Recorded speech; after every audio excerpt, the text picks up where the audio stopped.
नमस्कार, मैं हूं आपके साथ राहुल सौमित्र। इस बुलेटिन में केवल 20 मिनट में आपको मध्य प्रदेश और छत्तीसगढ़ की 20 बड़ी और जरूरी खबरों से आपको अपडेट करेंगे। तो आज दिन भर एमपीसीजी में क्या हुआ जानने के लिए हमारे साथ बस 20 मिनट बने रहिए।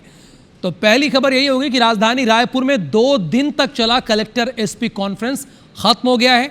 इस दौरान अलग अलग चरणों में हुई बैठक में सीएम साय ने कई अहम निर्देश दिए, जिसमें सबसे महत्वपूर्ण निर्देश आगामी धान खरीदी को लेकर दिए गए।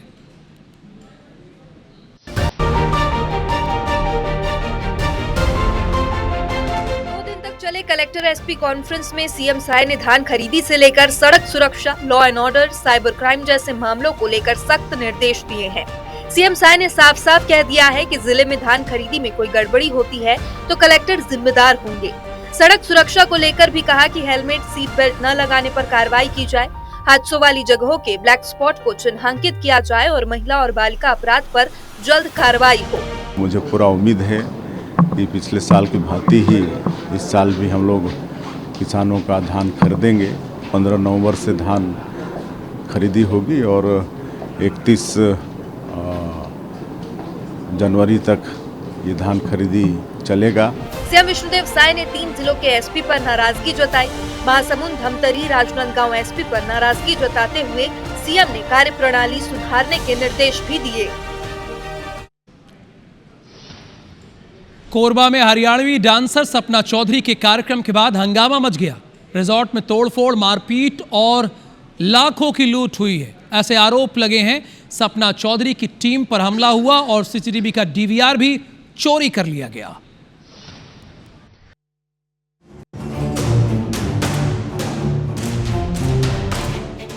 सपना चौधरी के कार्यक्रम में भीड़ तो खूब हुई, कार्यक्रम हुआ भी बहुत बढ़िया, लेकिन प्रोग्राम के बाद भी बहुत हंगामा हुआ।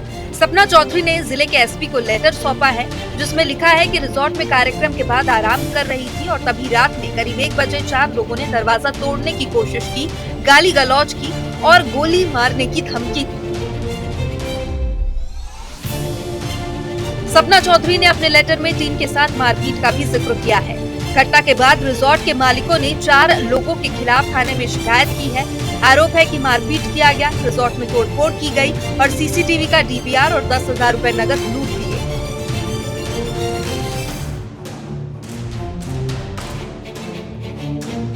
दूसरा पक्ष भी रिजॉर्ट के संचालक और उनके भाई के खिलाफ शिकायत करने पहुंचा। दोनों के शिकायत पर पुलिस जांच कर रही है। छत्तीसगढ़ कांग्रेस के संगठन सृजन अभियान की जो तस्वीरें सामने आ रही हैं वो पार्टी के लिए परेशानी बढ़ा सकती हैं। बेमेतरा, चिरमिरी के बाद पेंड्रा में भी ऑब्जर्वर के सामने कार्यकर्ताओं ने बवाल काट दिया।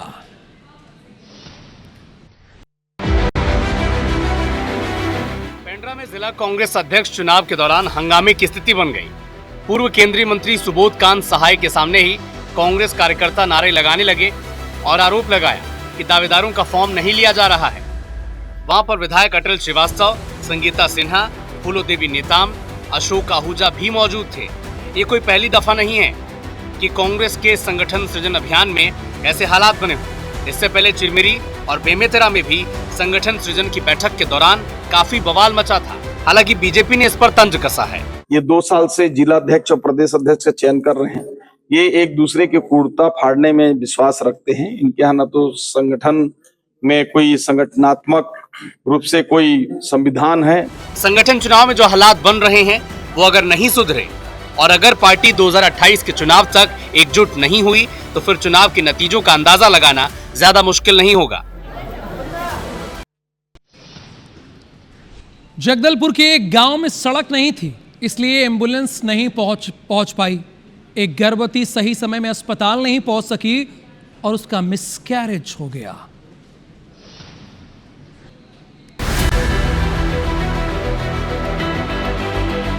बस्तर में विकास के तमाम दावे हो, लेकिन हर रोज कोई ना कोई ऐसी तस्वीर सामने आ जाती है जो इन दावों की पोल खोल देती है। इन तस्वीरों ने बस्तर की स्वास्थ्य व्यवस्था की असल तस्वीर उजागर कर दी है।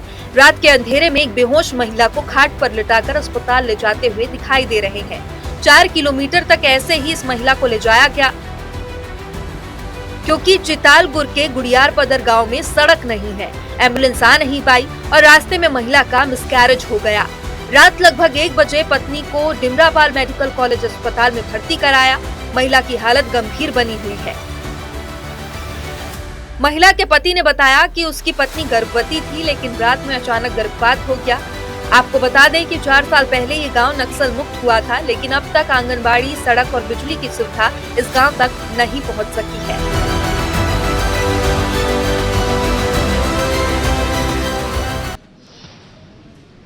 रायपुर के व्यावसायिक इलाकों में नगर निगम की कार्रवाई के बाद अब बाजार में ट्रैफिक व्यवस्था दुरुस्त नजर आ रही है और लोगों को ट्रैफिक जाम से भी निजात मिली है।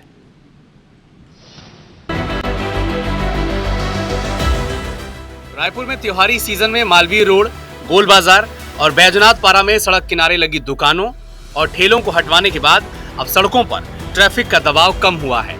खरीदारों और राहगीरों को काफी राहत मिली है।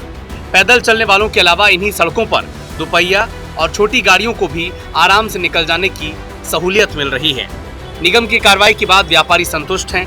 उनका मानना है कि खरीदारों को अब पार्किंग और चलने के लिए जगह मिल रही है, जिससे व्यापार सही चल रहा है। वहीं खरीदार भी बड़े संतुष्ट नजर आ रहे हैं। पैर रखने को जगह नहीं मिलती थी, एकदम चोरी चकारी का भी थोड़ा, कोई चैन टूटना, पर्स चोरी होना, ये सब का भी डर था बहुत। अभी थोड़े दिन के लिए व्यवस्था किया गया है बूढ़ा तालाब के पास, जो कि बहुत सही है और इससे मार्केट में रिजल्ट देखने को मिल रहा है। अब देखिए प्रॉपर आना जाना हो रहा है, ट्रैफिक जाम नहीं हो रहा है। कुल मिलाकर त्योहारी सीजन में इस सुविधा से न सिर्फ आम लोग खुश हैं, बल्कि व्यापारियों को भी इसका फायदा मिल रहा है।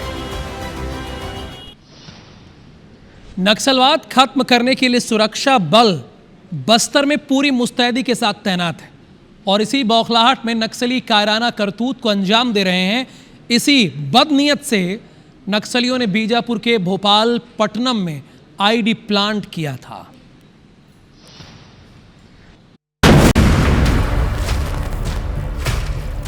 बीजापुर के नक्सल प्रभावित भोपालपट्टनम इलाके में सुबह सुबह सुरक्षा बलों की टीम एरिया डोमिनेशन पर निकली थी। तभी एक प्रेशर आईडी में धमाका हुआ, जिसमें हमारे 3 जवान घायल हुए हैं, जिसमें से एक जवान को गंभीर चोट आई है। घायल जवानों को हेलीकॉप्टर से रायपुर रेफर किया गया है। वहीं बीजापुर के एसपी चंद्रकांत गोवर्ना ने घटना की आधिकारिक पुष्टि करते हुए बताया कि इस धमाके में एक जवान को चोट आई है और उसकी हालत अब सामान्य है। वहीं सूत्रों का कहना है कि अन्य 2 जवानों को भी मामूली चोट आई है। फिलहाल घटना के बाद पूरे इलाके में सुरक्षा बलों ने सर्च ऑपरेशन तेज कर दिया है और संदिग्ध इलाकों की घेराबंदी की जा रही है।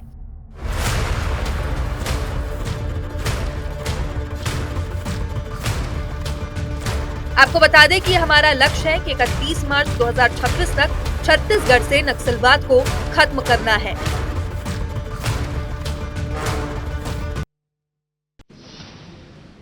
पुलिस विभाग को समाज का सबसे बड़ा पहरेदार माना जाता है, लेकिन आरोप यह है कि कोरबा में पुलिस ने पोस्टमार्टम कराने के एवज में परिवार वालों से पता है 4,000 रुपए की रिश्वत यानी घूस ले ली।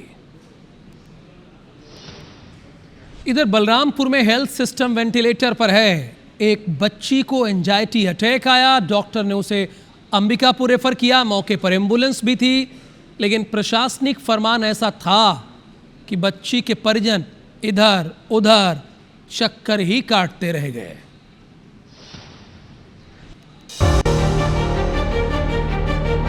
अस्पताल परिसर में एम्बुलेंस खड़ी थी, लेकिन मरीज के लिए नहीं, बल्कि किसी और केस के लिए। बच्ची दर्द से तड़प रही थी, जोर जोर से रो रही थी और मदद के लिए चिल्ला रही थी। बच्ची के पिता नहीं थे। एक तरफ उसके नाना ऑक्सीजन मास्क का सामान पकड़े हुए थे, तो दूसरी ओर उसकी माँ, जो एम्बुलेंस ड्राइवर से मिन्नतें कर रही थी। एम्बुलेंस ड्राइवर का कहना है कि उसे किसी और केस के लिए असाइन किया गया है।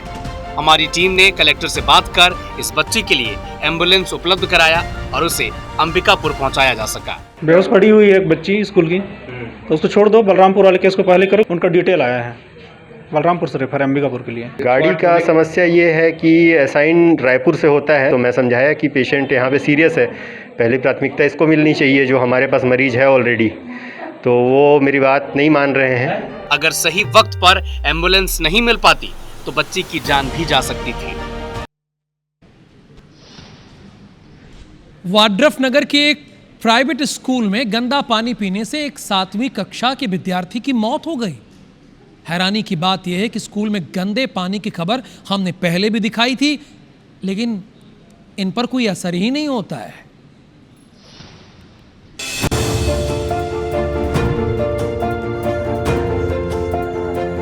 वडुफनगर के स्वामी आत्मानंद स्कूल रघुनाथ नगर की एक छात्रा की मौत के बाद पूरे इलाके में हड़कंप मच गया। मासूम की मौत के बाद मातम पसरा है। बताया जा रहा है कि स्कूल में गंदा पानी पीने से लगभग 40 बच्चे बीमार पड़े थे। इसी गंदे पानी की वजह से पीलिया फैल गया। स्वामी आत्मानंद रघुनाथ नगर स्कूल में पानी पीने का व्यवस्था अभी तक नहीं किया गया है। कुछ इलाज से सही हो रही है, कुछ लोगों की मौत तो हो गई। मामले में शिक्षा विभाग ने जांच शुरू कर दी है। इस संदर्भ में जांच हो रहा है और विभाग की ओर से कोई इसकी अथॉरिटी है नहीं बाइट देने की। जांच अधिकारी आए हुए हैं, आपको उनसे जानकारी मिल जाएगी। ये सब जांच में है, आप उच्च अधिकारी से इसका बात करिए। कुल मिलाकर अगर पहले ही कार्रवाई की जाती और स्वच्छता का ध्यान रखा जाता तो शायद एक मासूम की जान बच जाती।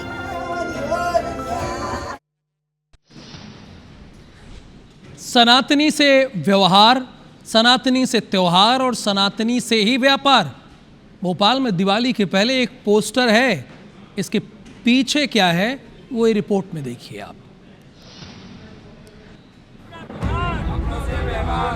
विश्व हिंदू परिषद ने पोस्टर लिखा है कि जो मां लक्ष्मी की पूजा करता हो उसी से खरीदारी करे।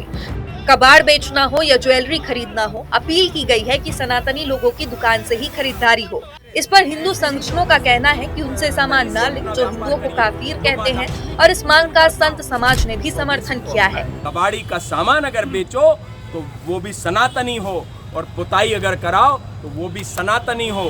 बीजेपी ने इसका समर्थन किया तो कांग्रेस ने भारतीय संस्कृति पर चोट बताया है। जो हमारे देश के लिए रहेगा हम उससे सामान खरीदेंगे। और वैसे भी ध्यान रखना चाहिए, जो व्यापारी है उसे ग्राहक को देवता के रूप में पूजना चाहिए। ये भोपाल ही नहीं मध्य प्रदेश ही देश की संस्कृति है।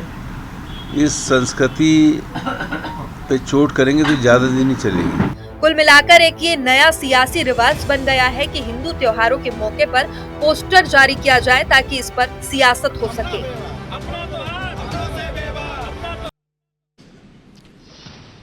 इंदौर में गुंडागर्दी की तस्वीरें देखकर आप भी सोचने पर मजबूर हो जाएंगे कि यहां कानून का खौफ है भी या नहीं, और इंदौर में लॉ एंड ऑर्डर की स्थिति क्या इतनी खराब है। ये तीनों तस्वीरें इंदौर की हैं, जिसमें गुंडागर्दी भी है, मारपीट भी है और बदतमीजी भी है। पहली तस्वीर वांटेड शूटर आशीष पाल के पेशाब कांड की है, जिसने युवक को धमकाकर उस पर पेशाब कर दिया। इसका वीडियो भी सामने आ चुका है। ये वही वांटेड शूटर आशीष पाल है जिस पर 40 से ज्यादा अपराध दर्ज हैं। दूसरी तस्वीर इंदौर के पीठा इलाके की है। देर रात बदमाशों का उत्पात यहाँ देखने को मिला। यहाँ स्ट्रीट शूटर बदमाशों ने एक घर पर हमला किया और पथराव करते नजर आए। तीसरी तस्वीर सराफा इलाके की है, जहाँ दुकान लगाने की बात को लेकर लात घूंसे चले हैं। एक दूसरे पर दुकानदारों ने कांच और दुकान का सामान फेंका है। कानून हाथ में लेने और उसका माहौल बनाने का वीडियो अब वायरल हो रहा है। इन तस्वीरों के सामने आने के बाद सवाल यह है कि जिस इंदौर में कमिश्नर प्रणाली लागू है, वहां कानून व्यवस्था की स्थिति ऐसी क्यों है।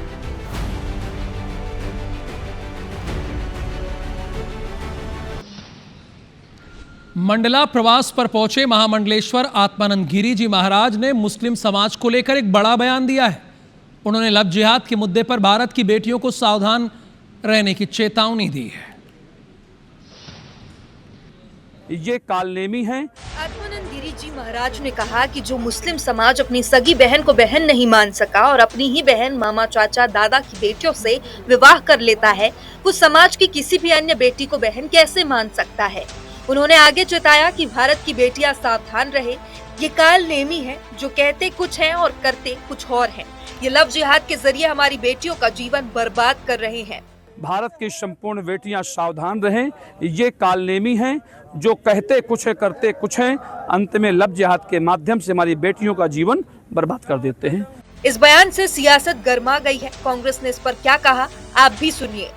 और उन धर्मगुरु को हो सकता है मालूम ना हो, कि भारत में हिंदू समाज में भी किस किस तरह के अलग अलग राज्यों में ट्रेडिशन है, पहले वो पता कर लें, फिर इस तरह के बयान दें।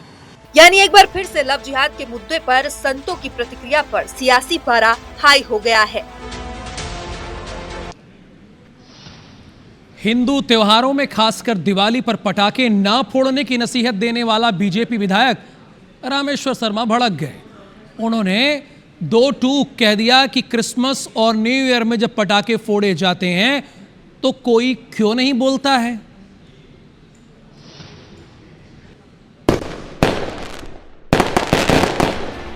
कुछ दिन पहले बागेश्वर धाम के पीठाधीश्वर धीरेन्द्र कृष्ण शास्त्री ने ऐसी नसीहत देने वालों पर कहा था कि दूसरे मजहब के लोग पटाखों को लेकर ज्ञान न दें। अब इस पर बीजेपी के विधायक रामेश्वर शर्मा ने भी कहा है कि सनातनी त्योहार आते ही सभी नसीहत देना शुरू कर देते हैं। रामेश्वर शर्मा ने साफ साफ कह दिया कि अगर आप चाहते हैं कि सबके साथ समान व्यवहार हो तो एक जैसी बात करना सीखिए। हिंदू त्योहारों पर सवाल उठाना बंद कीजिए। अगर हिंदू शुरू करेगा तो फिर ध्यान रखना कोई बचने वाला नहीं। अगर आप चाहते हो कि सबको सामान्य व्यवहार हो तो एक जैसी बात करना बुद्धिजीवी सीखे तो ज्यादा बेहतर है। हिंदुओं पर तंच कसना बंद करो, अन्यथा हिंदू तुम पर क्या कसेगा, और जब हिंदू कसना शुरू करेगा तो फिर ध्यान रखना कोई बचाने वाला भी नहीं होगा। कहा जा सकता है कि एक बार फिर से हिंदू त्योहारों पर दी जाने वाली नसीहतों पर प्रतिक्रिया आनी भी शुरू हो चुकी है।